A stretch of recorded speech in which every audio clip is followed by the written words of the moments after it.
Welcome back to the Start to Finish course on upgrading to .NET Core. We are currently in the module focused on adding some of the common .NET Core features into our application. And this lesson, we're going to be covering app-settings.json. This is the newer way of storing settings versus our app.config or web.config files.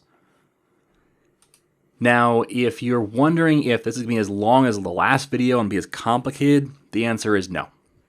So let's look at first our MVC application, which already has an app-settings.json file. Now, how this works is pretty simple. It's a JSON file. If you're not familiar with JSON files, it's JavaScript object notation, which essentially means that the curly braces indicate objects and the square brackets indicate arrays. And then inside there, we give our properties. So this is a property, which is an object. Inside of that object, we have a property, which is an object. And inside there, we have properties with values. Pretty straightforward stuff. You can add any kind of properties and values you want to your app-settings.json file. Now, if we go over to our other projects, so let's start with our WinForm application. We currently have an app.config file. Notice it's an XML file, not a JSON file. And we do not have an app-settings.json file. Well, to add the ability to read from an app-settings.json file, it's really simple. We right-click on our project. We add a new item. We're going to search for JSON. And then select a JSON file. We're going to call it app settings. All one word. And there's our app-settings.json file. And if I were to say, let's create a property called test, and the value of this is a test. So now we have this settings file in place. We haven't lost our app setting or app.config file. We have a settings file. Let's go to our dashboard code and let's ask for an iConfiguration. iConfiguration. Control dot, add the using Microsoft extensions dot configuration, and we'll call it config. And again, we're going to just put this in temporarily to try it. And what we'll do is we will say var test equals config dot get value of type string. And I want the value to come from, I believe it was test that we called it. Let's make sure. Oops, not that one. It was test, capital T. So we're going to read that value into our variable. So it's just config.getValue and the type that it is. And that comes to the iConfiguration, which is one of the features of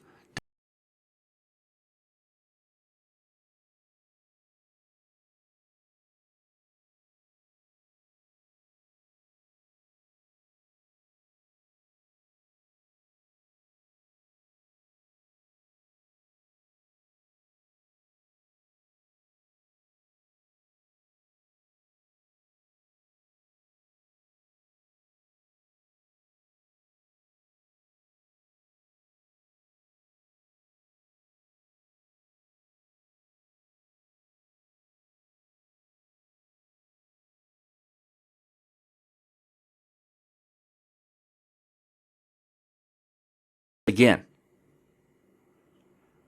And this time, test says this is a test. So we actually have a test value from our app-settings.json file. That was pretty simple. We'll get rid of this. We'll get rid of this. And now we don't have any, oops, we'll get rid of the app-settings.json test value as well. Now we have a fresh file. Okay. So that's all there was to adding an app-settings.json file to the Tracker UI. I am going to add one more file though. I'm going to add a new item, and this is going to be another JSON file, which actually was already selected. I'm going to call this app-settings.development.json. And what this is for is it's for when we set our environment up to be a development environment, we can override some values. So let's say you're on your personal machine. You can have your personal connection string information in there, even though on the server, we just have app settings, and that's the server connection string. And so it kind of overwrites that server connection string with your personal one when you're debugging locally. So things like that, where you have development settings, you can change. So we'll leave that just those two files. And we'll play around more with those files once we get into actually making use of these files and getting away from the app config file. Now let's go to the WPF application. Let's start with our demo application, which does not have an appsettings.json file. So we right click, we add new item. This is again a JSON file, and we'll call it appsettings.json. And we'll at the same time add another one as well for appsettings.development.json. appsettings.development.json. And that should be all. Oops, we did forget one thing with the WinForm UI, and we'll be forgetting something else here as well. We had changed this to be content and copy if newer. That's for the WinForm project. And the same thing for these as well in our WPF application, content and copy if newer.